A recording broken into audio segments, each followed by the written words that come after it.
Okay, the Mekhi Becton situation has been an utter hot mess, and there's plenty of blame to go around. The Jets brass has to wear some of this. Us as fans deserve some blame. But Mekhi's not getting off scot-free. He's got to wear some of this too. Now let's start with the organization itself. The New York Jets maybe deserve the biggest helping, because where did this start? So Mekhi, drafted, rookie season, waves of dominant traits. Love it. Excited. Let's roll. Injury, first week last year. 4 to 8 week injury. Okay, a bummer, but maybe we got our franchise left tackle back after the bye week. We learned later from Mekhi's trainer that he believes that was a season-ending injury all along, and the Jets got it wrong. And within that process, week 4 goes by, 6, 8, 10, and when coach is asked about it, he says, I don't know. No update. No information to add. And it reminds me of the line from Office Space where it's like, dude, what is it you say you do here? If you don't know, who does? It felt like they could have communicated it better. It felt like there were opportunities for the Jets brass and coaching staff to have Mekhi Becton's back, and they opted not to. And that wasn't a good look for me. Then, this offseason, okay, he's working with Duke. All right. Love it. OTAs, non-story that he wasn't there. Congratulations on the baby. Minicamp? I got to be honest here. I see the video, I see the pictures. My gut is he's heavier than I like him to be. And I know everyone's going to roll in and say he's not an underwear model and there's months away from meaningful football games. I get all that. And I get that, to my naked eye, can I eyeball the difference between 350 and 380 pounds or whatever through some cell phone footage on Twitter? Probably not. But my gut, when I look at him now and then look at pictures of his rookie training camp, he looks significantly bigger to me. And although offensive linemen are big, gnarly, nasty creatures, there's still a parameter of weight that you need to be in to be a durable, productive offensive lineman in this league. There just is. And I have incredibly high expectations of Mekhi Becton.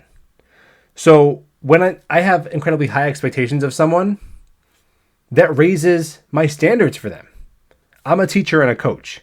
If I have a brilliant student who's pulling a B+, it's pretty good. Get into a good state school with a B+, right?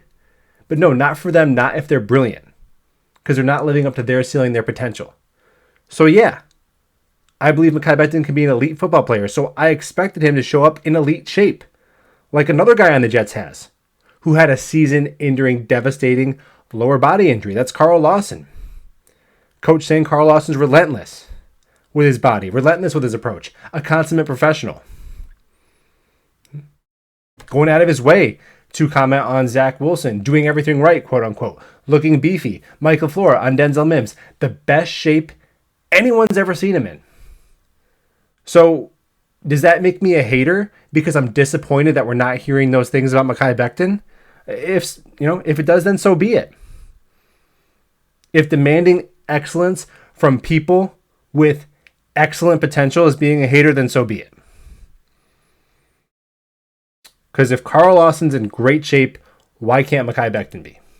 And if he is in great shape, why, when directly asked the question, is coach dodging it when he's going out of his way to comment on the exceptional conditioning of other players?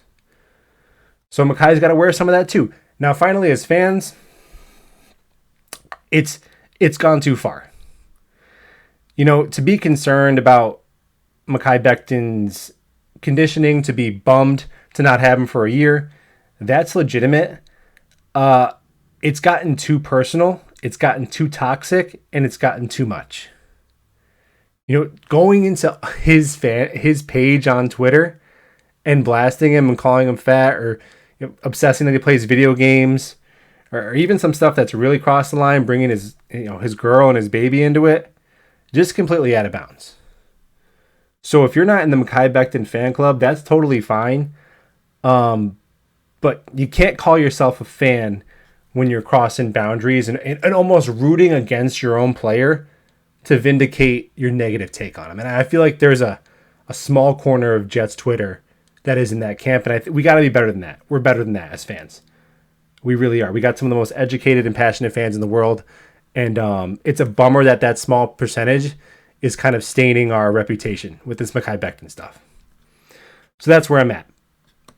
A blame salad for the Jets, for us as fans, and for the big young man himself. I'm glad he's a part of this football team. I can't wait to see him out there dominating because that's what I believe he can still do. Cautiously optimistic about you, brother. Go Jets.